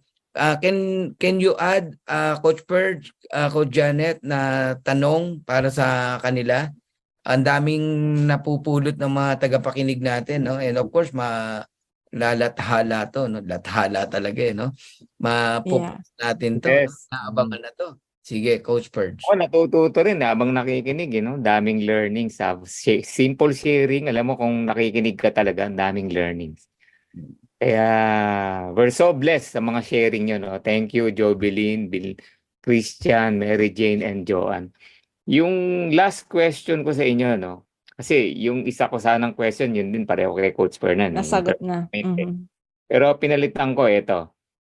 Ano yung nabivision mo, no? Or nakikita mo 3 to 5 years from now na buhay na meron ka, no? Doing this Live Good business. Woo! Yan, no? Yan. Ako. Future naman tayo. Sige. Future. 5 years, 3 to 5 years from now. Sige, Christian Benluan, una ka nagtaas. Hello po, Coach. Bali, yun, time and financial freedom talaga na mabibili mo na yung gusto mo, tapos travel na lang with family, tapos maraming mga asset po na yun, tapos makakatulong na lang sa mga ibang tao, ganun. Yun po coach na 3 to 5 years from now, ano na, doon pa lang sasali yung mga ibang mga negative, yung mga na-invite pa, yung mga, lalo na yung mga magagaling. Marami pang magagaling na networker. Kaya doon pa lang sila sasali. 3 to 5 years from now, lalo pag meron na pong warehouse sa Philippines, doon po talaga dudumog ng tao kasi mura po talaga yung products ni Libo. Tapos and quality pa. 2 beses po ako yung coach naka-order doon sa Japan. Dumating po, tapos 1 beses po sa Philippines. Ganun po talaga, lalo pag may warehouse na po sa Philippines. Kasi minsan po ang gusto talaga ng mga tao maging healthy. Dito po kasi kay Live Good, magiging healthy yung tao sa murang halaga lang. Yun po coach. And yun, maraming sasali coach kasi hindi sila makakabili ng ano pag hindi po sila member. Doon, kahit doon ka na lang, magantay ka na lang doon sa gate. Lalo pag nag-opening, kailangan magantay ka na lang doon, bilang ka na lang tapos sila, magpapa-member na sa'yo. Yun po coach. Financial I mean, freedom. financial freedom po. Travel na lang na magta-travel Travel. si Coach Kapag Christian may kasama pangarap, yung may pamilya nanay. niya. Hindi lang sa Japan niya madadala yun, no? Paka-healthy, no? Sa produkto ng Live Good. Si Ayan. Jane, ikaw ang pangalawang nakita ko nagtaas ng kamay. Yes po. 5 years from now, 3 to 5 So years. 5 years from now, nabigay ko na po yung mga pangailangan, especially ng mother ko, at syempre ng pamilya ko, ng buong pamilya ko. And syempre, 5 years from now, babalik po ako sa abroad. Pero hindi na po para maging isang OFW, para magkape na lang sa Paris. Di ba, Coach Joey? Wow! Wala ko sasampalin mo yung employer mo Hindi na po para maging OFW, di ba? Para mag-enjoy na lang ng fruits of di ba? Fruits of labor sabi nga, di ba? So para Amen. i-enjoy na lang yung naging income, kinikita dito kay Live Good. Balik Ayan. tayo sa Saudi, sampalin natin yung employer mo. Naririnig ni Lord yan. Akala ko sasabihin niya, Dolyar. who you? Papalitan na niya. Sasabihin niya, who you? Hindi po natin makikilala kasi itim na po sila, hindi po sila makikilala. Wala pong pagkakinalan. Tapos ikaw Opo, naman, sa sexing magandang-maganda. No? Gusto sila, di ba? Tapos, nirentahan mo yung no? O nag-ano ka ng acquire ka ng Ferrari, oh. Doon ka bumaba pa, oh. Tapos, nagbasabas mo, hello! How are you? Anong pangalan niya, di ba? Katawa, no? 5 years. Grabe, mayamang-mayaman tayo niyan. Jobilin, ikaw, ano nakita mo? Oo. 5 years from now. So 5 years from now, so marami akong nakikita coach Alam mo yung time na hindi ko na problemahin yung kailangan ng pamilya ko, especially po sa mga pamangkin ko. Kasi sinali ko po lahat ng pamangkin ko dito even though kahit ako ngayon ang magsasakripisyo, pero the moment po nakikita yung account nila, grabe yung nakikita ko. Hindi ko na po problemahin or yung pamilya nila, hindi na nila po problemahin yung pang tuition sa pag-aaral, college, high school. Yun yung nakikita ko kung bakit talaga mas nakafocus ako kasi pang future ng pamilya ko at sa sarili ko. Siyempre sa sarili ko, meron na akong sariling sasakyan, bahay. Ganun nakikita ko 5 years from now, coach. So may time talaga na bakasyon na lang sa ibang bansa. Kasi isa din yun sa gusto ko talaga. Makapunta sa ibang bansa. LV na Especially po ba? sa Dubai. Oo, LV. LV na bag, naka-Prada. Ayan, oo. YS. Oo.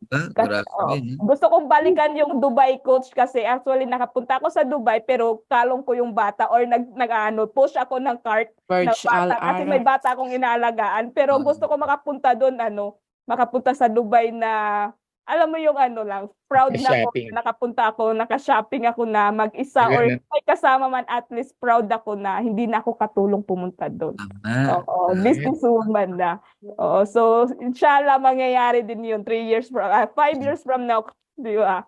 So, Parang nakita ko, gagawan ka ng statues ng mga pamangkin mo, no? Dahil sa yayaman din yung mga pamangkin mo Oo, dahil coach. Oo. Talagang binigay ko talaga lahat, coach. Nilagay ko talaga lahat sa kanila para lang pang future talaga sa kanila. grabe, no? Yung iba, isang account na lang, sarili nila, ang dami pang reklamo para bayaran subscription nila.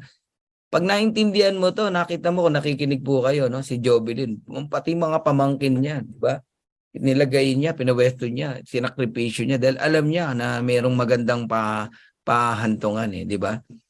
And malamang nakikita ko din 5 years from now, mahirapan ng manligaw sa'yo, yung mga lalaki, no? Kasi hirap mo ng ligawan dahil mayamang-mayaman ka na, ibang-iba na itsura mo, yung buhay mo, maiilang sila sa'yo Meaning, makakapili ka na. Kasi merong mga nag-aasawa, Coach Janet, Coach Perdy, no? kahit sino na lang, makapag-asawa lang di ba?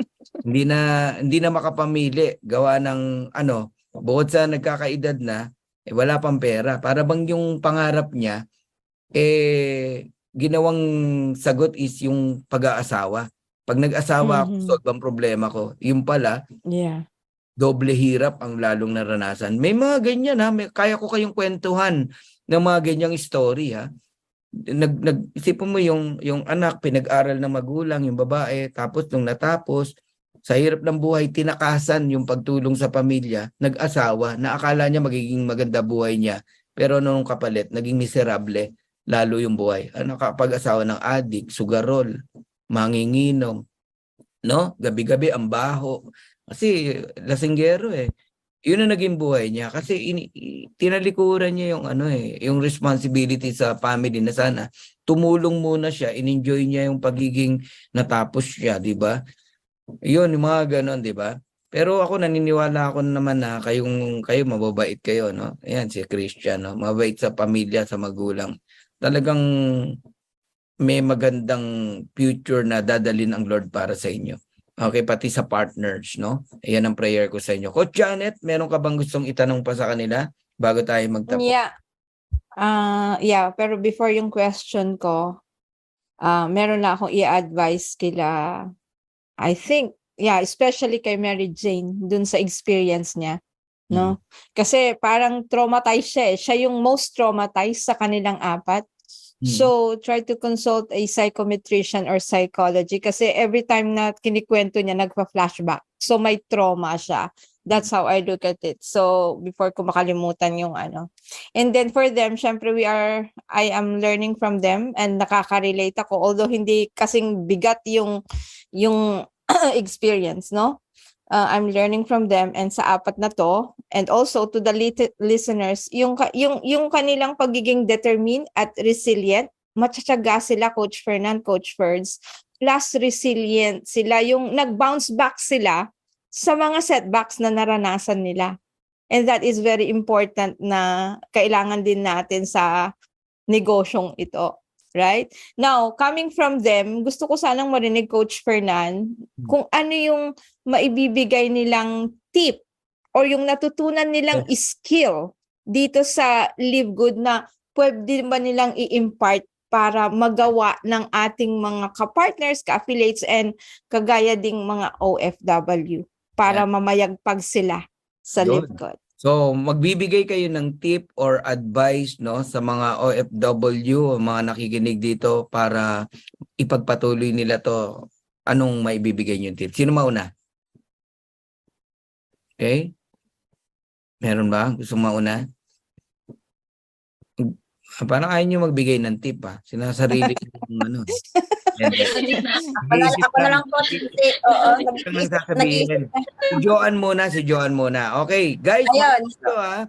Ito, tip na to na pwede niyong baunin, dalhin, gamitin para makapagpatuloy kayo. Go ahead, Joan. So, ayun, tip, So, dahil po ako, sa basic experience ko lang po, dati lang din po akong mahiyain. So, dati lang din po akong walang alam sa business kasi syempre, hindi naman po ako lumaki ng ganito. Hindi ko po, kumbaga, hindi ito yung, hindi talaga ito yung nakakalakihan ko. Especially online business. Suporte, kumbaga. Opo. So, ayun. So, mayain lang din po ako dati. Pero dahil po, nandito na ako sa industriyang ito. So, talagang nilabanan ko yon. So, dating dating, di ba, mahiyain, ngayon walang hiya na. Di ba, ayun. So, syempre, sinunod ko lang din po yung mga advice ng coach ko, yung kung ano tinuturo niya sa akin, Kasi hindi po ako matanong na tao talaga. Hindi po ako matanong kasi dahil sa mahiyain ako, and then syempre, lumaki ako na parang kaya ko. So, parang hindi ako nakaka-base sa ibang tao sa kung ano yung sinasabi ng ibang tao, kung ano yung hindi po ako yung tipong lumalapit magpapa-advise. So, ayun, pero yung coach ko dahil determinado siya na turuan ako. So, lahat po ng sinasabi niya, pinapakinggan ko. And then syempre ina-apply ko. Yun yung ginawa ko. And then syempre kailangan natin maging ready, Huwag tayo magmadali sa income. Wag po tayong magmadali na magka-grupo.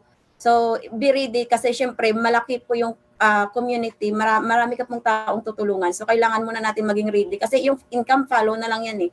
Yung ranking na gusto natin follow na lang yan, yung future na gusto natin follow. So, kailangan muna natin maging ready kasi marami po tayong tutulungan, hindi lang po sa sarili natin, hindi lang po pamilya natin, kundi yung mga katulad natin, mga OFW, yung mga magtitiwala sa atin. So, yun po sinabi ko talaga sa sarili ko, kailangan ko matuto lahat po ng pasikot-sikot sa business na to kasi once na magkaroon ako ng community, sarili kong community, ang mga tao na magtitiwala sa akin, kaya ko silang i-handle, 'di ba? Kaya ko silang tulungan at turuan ulit. Kung ano yung binibigay sa akin na learning, yung skills na tinuturo sa akin ng upline ko, matuturo ko din sa kanila. 'Di ba? Kasi hindi ka matatawag na leader kung hindi ka marunong sa pasikot-sikot sa business natin. 'Di ba? Hindi ka matatawag na upline kung hindi ka marunong. Hindi mo sila kayang turuan, hindi mo sila kayang i-guide, 'di ba? Kasi hindi naman lahat ng OFW, hindi lahat ng mga tao talaga is pareho yung mindset natin. Pareho kung skill set na meron tayo. So, kung may kakayanan ka, no, kung kaya mo, so gawin mo. Ayun. And then, syempre, kailangan lang focus and then, syempre, know your why. Diba? Kung bakit bakit andito ka sa business? Kasi, dito sa business natin talaga more on rejection tayo. Diba? Marami tayong pagdadaanan dito kasi based experience ko, naranasan ko pong umiyak. Diba? Naranasan ko pong sabihin na lang kay apply na hindi ito yung para sa akin. Diba? Hindi ko kaya to, hindi ko magagawa to, quit na lang ako. Diba? Yun. Pero, dahil po, alam ko yung why ko na syempre, napupush din ako. Kumbaga, stop muna.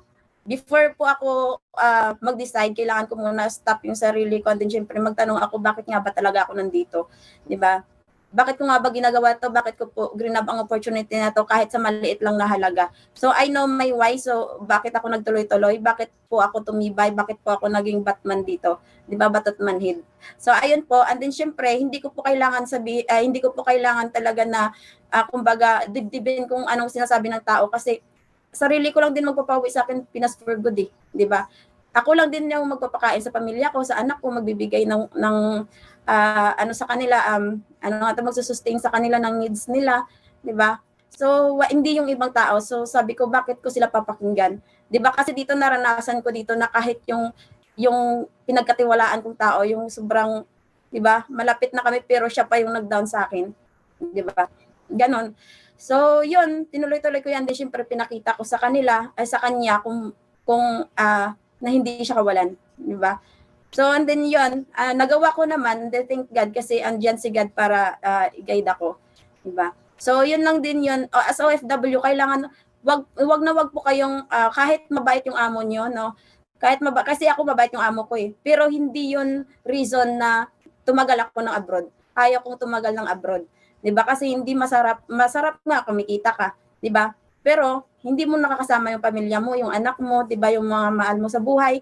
And then, syempre, ako po, yun yung reason ko talaga, kahit sabi ng amo ko, mag-extend ako kasi syempre gusto nila ako. Yun, and then, kahit binibigay na yung mga gusto ko, di ba? Pero sabi ko, ayaw ko makampante. Di ba? Ayaw ko makampante kasi hindi lahat ng tao, same lang attitude. Diba? Sabi ko, baka magbago to. Diba? Baka unang kontrata lang to, okay sila. Pero pagka next, baka iba na. Diba? So, hindi po ako nakampante na mabait yung amo ko. And then, syempre, malayo sa anak ko, ayaw ko yun. Yun. Kung kaya ko naman trabahuin si Live Good, diba? Kaya ko nga mag-OFW, sinakripisyo ko nga yung mawalay sa anak ko, diba? Why not dito kay Live Good na ito na yun eh. Kumikita ako, diba? Lalo na kung sinipagan ko pa. Diba? So, hindi lang yung anak ko, hindi lang yung mga mahal ko sa buhay. And then, syempre, yung vision na nakikita ko talaga dito is magkaroon po ako ng sariling sasakyan, bahay na dream house ng papa ko. Kasi papa ko, panday siya. Nagagawa niya yung dream house ng ibang tao, pero sarili niyang pangarap na bahay, hindi niya nagagawa. Diba? So, yun lang. And then, syempre, babalikan ko yung amo ko, no? Pero iyayain ko na lang siya kain na lang sa restaurant. Diba? Ayun. And then syempre siguro kain na lang kami sa labas ng pamilya ko, di ba? Mga mahal ko sa bahay. Then syempre under my community, no, marami na din po siguro akong tulungan, and then syempre Millionaires Club na din. Ayun. Thank you, Joanne. Thank you. Grabe, dating mahiyain, hindi niya linya ang ganitong industriya. Pero kitang-kita natin, no? Abay, nag-NDO na eh. Lahat ng diniscuss niya nasa NDO eh, di ba? Okay, bigyan ko lang diin yung sinabi niya na yung deepest why lahat yun eh, sinabi niya, no? O, so pag malalim ang reason mo, dahilan mo, talagang lalabas ang galing mo. Inaral niya yung negosyo kahit hindi niya linya to. Tama nga naman, anong isi-share mo kung wala kang enough na knowledge? So sa salita ni Joanne, alam mo na hindi to palaasa, no, sa upline. Alam mo na inaral niya yung negosyo niya. But uulitin ko, hindi niya linya to. Hindi rin niya alam to, pero inaral niya. And she is willing, no? And parang di na matatapos eh. Yung kanyang sasabihin. Eh. Parang yung sasabihin ng tatlo, sinabi niya na lahat, no? Nag-NDO na eh. Oo, grabe, grabe. And proud naman yung mga apply mo, Joanne. Thank you, Joanne. And sino yung next? Na ang tanong ni Maria Janet is ano yung advice o tip na maibibigay niyo sa mga tagapakinig? Sige, we're almost done. Coach Mary Jane De Vera, go. Go ahead. Ayan. So, nasabi na po lahat ni Coach. Ayan, joke lang. Ayan. So, mapapayo ko lang po sa mga kapwa namin OFW. Diba? Ito na yung magandang opportunity. Especially kung halimbawa 5 years, 10 years, 20 years ka na dyan sa abroad. Ito na po yung magandang opportunity na para sa atin. So, aralin mo, pagpokusan mo, bigyan mo ng time. Huwag masyadong maraming reason na walang time. Sa pag-attend ng Zoom, walang time. But, nakikita namin nagti-TikTok, nagre-reels, okay lang yon, libangan natin yung bilang OFW, pero eto na yung magpapabago ng future natin. So, aralin mo, 'di ba? Sabi ko nga, lagi kong sinasabi, especially sa community ko, na huwag tayong magmadaling kumita, kailangan magmadali tayong matuto. Kasi once po na nalaman na natin lahat ng pasikot-sikot dito sa negosyo na meron tayo, madali na lang po yung pasok ng income sa atin. Madali na lang po yung flow ng income sa atin. Kasi alam na po natin siyang explain sa mga tao na makakasalamuhan natin, makikilala natin. 'Di ba? So yun po yung payo ko, especially sa mga kapwa ko na OFW. And wag niyo nang hintayin na umabot pa yung sitwasyon niyo sa naging sitwasyon namin. Especially kung magulang ka, nanay ka, tatay ka, na nandyan sa abroad na nagsasakripisyo. Wag mo nang hintayin na pag-uwi mo ng Pilipinas, hindi ka nakilala ng anak mo. Wag mong hintayin na pag-uwi mo ng Pilipinas, may apo ka na. 'Di ba? Tapos, itinatakwil ka na ng sarili mong anak kasi hindi ko yung nagpalaki sa kanila. 'Di ba? Wag mo nang hintayin na dumating ka pa sa point na gano'n. Ito na yung magandang opportunity para sa atin, especially sa atin ng mga OFW. And sa mga OFW po na nire-reach out namin at nagre-reject sa amin, okay lang yan, hindi nyo pa po calling. May tamang timing para sa inyo. So sa ngayon, hindi nyo pa siya naiintindihan, pero wag po kayo mag-alala, hindi po kami magsasawa na i-share sa inyo yung magandang opportunity na nakatulong po sa amin, especially po sa akin. Dahil lagi nyo po tatandaan, kung nagawa ko ni Coach Joby, ni Coach Christian, ni Coach Joe, na makauwi ng Pilipinas for good, magagawa nyo din. 'Di ba? So, sabi nga nila, kung may nakagawa, may susunod. So, kayo na po yung susunod sa amin na makakauwi ng Pilipinas for good. And yun po, lagi kong sinasabi na mahirap magpayaman pero worth it yumaman. 'Di ba? Mahirap yung proseso ng pagyaman natin to kay Live Good. Pero worth it yan pag nakuha mo na lahat. 'Di ba? Pag nandun ka na lahat sa taas, 'di ba? Magiging worth it lahat 'yan. Kung nare-reject ka ngayon, okay lang 'yan. Rejection is hindi siya talaga totally rejection. Rejection is a redirection. Ibig sabihin hindi pa siya yung tamang tao para sa iyo. Hindi pa yun yung timing, hindi pa yun yung calling niya, 'di ba? Pero huwag kang mapapagod na mag-share ng business opportunity, especially sa mga kapwa nating OFW, 'di ba? Huwag tayong mahihiya na iabot natin yung kamay natin sa mga kapwa nating OFW. Kung nare-reject ka man ng mga OFW, okay lang 'yan kasi hindi pa nila naiintindihan, hindi pa nila nararamdaman yung sitwasyon na naranasan mo ngayon. Pero darating yung time, may intindahan din nila yan. Huwag ka lang mapagod na mag-share sa kanila. So yun po. Thank you so much po, Coach Fernan. Galing, grabe, no? Grabe, ha? Daming, nakaka-inspired na message, no? From Coach, Kowa AMD, tama po, sobrang ganda po. Thanks you sa advice. From Rederick, sabi niya, nakaka-inspired na kung nagawa nila, yung narating nila, now ibig sabihin talagang mararating mo rin yung narating nila kung tatrabahoy mo at alam mo yung biggest why mo. It's time naman talaga na tayo naman ang makinabang sa sarili nating galing at talino, hindi lang ang mga company natin at mga amo as OFW. Grabe, di ba? And from Coach Janet, no, ito yung mga napulot niya kanina kay Joanne, no? Tips, be coachable, be willing, and be a team player. Ayan. And learn the business Give time to learn the business, learn a skill. Ayan from Maria Janet, no? And kay Doc Lori de la Cruz, nakikinig sa atin si Doc, no? Our time is limited, so do not waste your time living someone else's life. At the end of the day, we are so solely responsible for our success and our failure. And the sooner that you realize this, you'll start being successful. So do not blame others for your present situation, because if you do so, you will always be a failure. Your success starts and ends with you. Ganda, no? From Dr. Lori de la Cruz. Thank you, Doc, Ayan. Grabe, no? And from Primo Flores, Coach Fernan, pwede ba ako makahingi ng record? Abangan nyo po, ipopost natin to. Ayan. And another take, no, from Maria Janet, do not take rejection personally. Rejection are part of the journey. Ayan yung mga tips ng mga speakers guest natin, Eto pa, another from Maria Janet, no? Galing to sa mga speakers natin, have clarity, be clear with your whys. Ayun. Ayan. Ang dami pang rito, message. Ngayon lang po ako kaka-reject lang dito sa Hong Kong OFW din. Move in agad para next na naman. Tama. Wag kang mag-swimming sa rejection. Super na-inspired ako sa lahat ng mga sharer. I'm the next sa inyo. Ayan si Angel, na-inspired sa inyo. Gusto rin niya maging sharer one day. From Coach Ryan, once you learn, you will earn. The more you learn, the more you earn. From Coach Ryan Barillo. Ayan. Huwag magmadali kumita, magmadaling aralin ng business kung saan na yung pera na lalapit sa'yo. Tama, be a fast learner. Okay, hindi yung ang focus lang income. From Pearl, solid po talaga mga batang ito.